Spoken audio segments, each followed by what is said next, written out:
J'arrête de m'éparpiller. Bonjour et bienvenue dans le podcast de la double reconnexion. Je suis Viviane Kuhn, enquêtologue connectée. J'accompagne les femmes qui se sont perdues de vue à force de mettre la priorité sur les préoccupations des autres en voulant leur donner satisfaction. Donc j'accompagne ces femmes qui se sont oubliées à retrouver qui elles sont pour vivre la vie qui leur correspond. Et si tu es curieuse de savoir si c'est de l'égoïsme, bien sûr que non. Et j'ai déjà eu l'occasion d'en parler dans différents épisodes. Alors, cet épisode, j'arrête de m'éparpiller.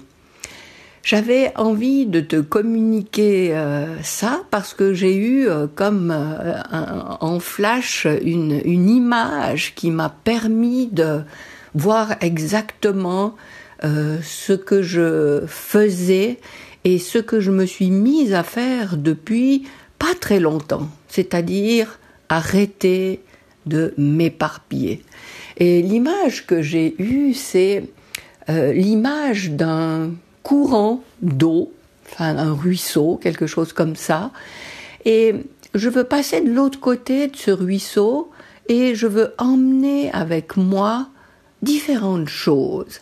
Des choses plus ou moins volumineuses, encombrantes dans le sens que, non pas qu'elles sont des choses que je ne veux pas, mais qui me prennent mes deux bras, mes deux mains pour les transporter.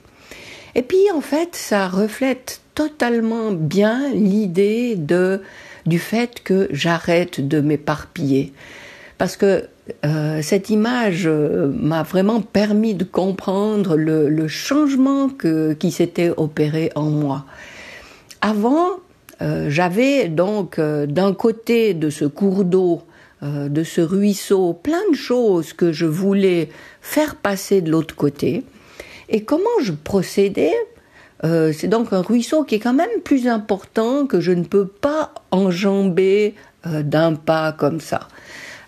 Et avant, ce que je faisais donc, c'était que je voulais prendre tout ce que je voulais transporter dans mes bras, et puis vu que c'était trop encombrant, j'arrivais pas, donc je prenais certains éléments, je faisais un petit peu d'équilibrisme, je mettais un pied sur une pierre et puis sur l'autre, et je posais ce que j'avais dans les mains, j'allais chercher le reste du côté du ruisseau, j'avançais, je mettais un petit peu en sécurité sur une pierre, une deuxième, puis une troisième chose, etc.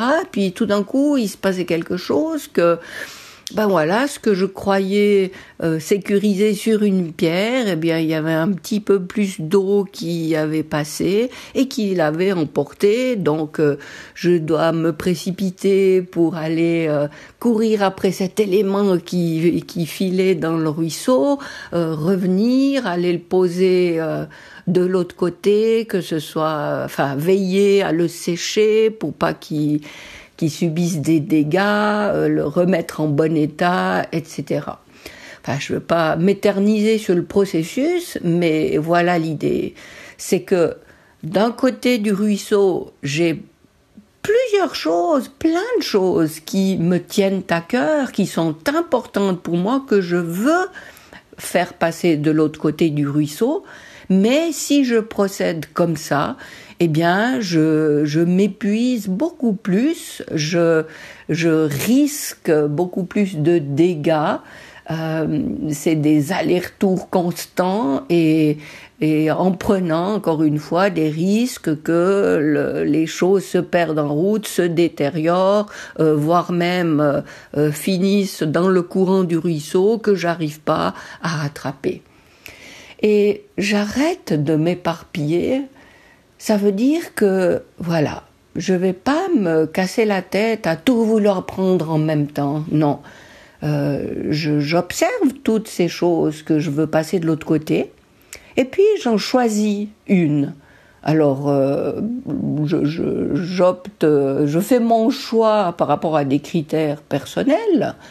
Ça peut être l'urgence, ça peut être l'importance, ça peut être l'affinité, ça peut être l'envie du moment, peu importe, mais voilà, je regarde tout ce qui est là. Toutes ces choses que je veux passer de l'autre côté, évidemment, ce sont les projets, les idées que j'ai, ce que j'ai envie de voir se réaliser dans ma vie. Et eh bien, j'en prends une. Les autres peuvent rester là, peuvent patienter, il n'y a aucun souci, elles ne sont pas en danger, elles peuvent tout à fait attendre leur tour. Et quand j'ai une première chose que j'ai décidé de choisir, eh bien, je vais aller avec cette chose-là jusque de l'autre côté du ruisseau en une fois, sans faire de pause en passant à autre chose, mais je vais aller jusque l'autre côté, jusqu'à, mon Dieu, je sais plus parler, je vais aller de l'autre côté du ruisseau et je vais déposer cette chose qui a traversé donc le ruisseau par toutes les étapes qu'il a fallu que je fasse, mettre un pied ici, mettre un pied là. Déjà, moi, comment j'ai pu avancer pas à pas, ça a été ça mon challenge, mais ça n'a pas été de faire en sorte que cette chose arrive à bon port, puisqu'il y avait pas de risque que cette chose disparaisse ou qu'elle tombe. Ça, je maîtrisais puisque j'avais que ça en main. Mes bras n'étaient pas surchargés. Je pouvais avancer tranquillement. Simplement, j'étais concentrée par chaque pas que j'avais à faire pour arriver de l'autre côté. Une fois arrivé de l'autre côté, bien voilà, mission accomplie. Je pouvais déposer cette chose qui était arrivée à bon port. Je suis satisfaite d'avoir réussi ça. Ça me donne confiance. Je suis fière de moi. Je suis satisfaite d'avoir réussi à passer cette chose de l'autre côté. Et je peux, avec plus de confiance, retourner, prendre une deuxième chose et refaire ce parcours ou même un parcours amélioré, puisque je vais retenir que, ah oui, quand j'ai mis mon pied là, ça a été presque glissant, donc il vaudrait mieux que j'évite cette pierre-là. Donc je vais adapter mon chemin pour qu'il soit de plus en plus facile pour moi.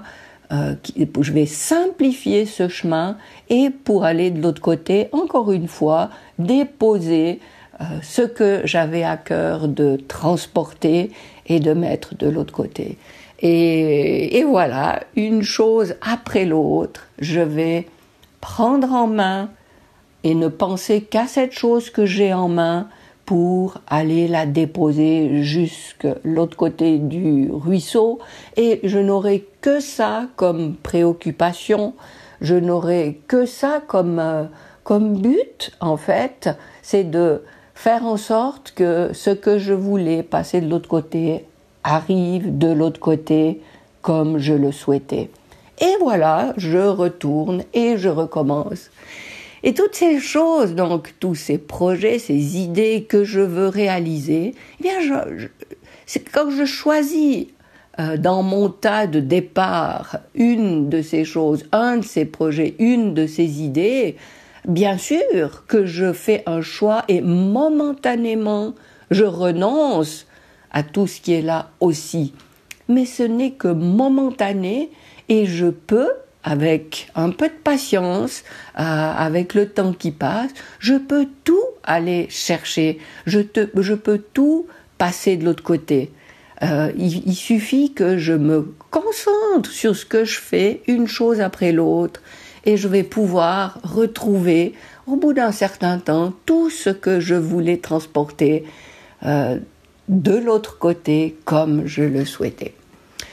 Alors voilà pour cette idée de j'arrête de m'éparpiller, parce que je l'ai fait, mon Dieu, tellement trop longtemps, et encore une fois, toutes ces choses étaient importantes, étaient significatives, étaient même nécessaires. C'est des choses que je me devais de faire pour me sentir bien, pour arriver à dessiner un tableau global qui me convienne, pour arriver de l'autre côté avec tout ce dont j'avais envie, eh bien maintenant je comprends ce processus de faire une chose après l'autre. Et quand on a mené à bien une première chose, on peut passer à la suite. Et pour revenir au terme d'enquêtologue connecté, eh bien oui, tout ça c'est un processus que je répète. C'est comme si je menais à bien une enquête après l'autre et je les répète je répète le même processus pour différentes choses successives. Et au final, je parviens ainsi à dessiner, à reconstituer ce que j'avais dans l'idée, dans la tête au départ. Alors voilà, je ne sais pas si te communiquer comme ça ce que je vis, ce que je traverse, et quand je reçois comme ça une image qui représente tout ça, ça peut t'aider. Si c'est le cas, j'en suis très contente. Ça me fera plaisir aussi de lire, si tu veux bien laisser un commentaire ou un like, je ne sais pas où tu es, ou une évaluation selon la plateforme sur laquelle tu es, que tu peux laisser sur le podcast. Tout ça me fait plaisir, ça m'aide, parce que ça montre que c'est intéressant. Et voilà, donc je t'en remercie d'avance. Si tu as aussi des questions, n'hésite pas à me les poser. Et puis si tu n'as pas encore téléchargé mon rituel d'hygiène énergétique, qui est un petit peu la base du ménage que tu peux faire dans ta tête pour garder justement en toi l'état d'esprit qui te permet d'avancer dans ta vie dans la direction que tu choisis, eh bien je t'invite à aller, je mets le lien aussi dans le descriptif de cet épisode, mais je t'invite à aller télécharger ce guide d'hygiène énergétique sur vivianeka.com/rituel. Voilà, je te remercie de m'avoir écouté et je me réjouis de te retrouver pour le prochain épisode. Et d'ici là, je te souhaite le meilleur.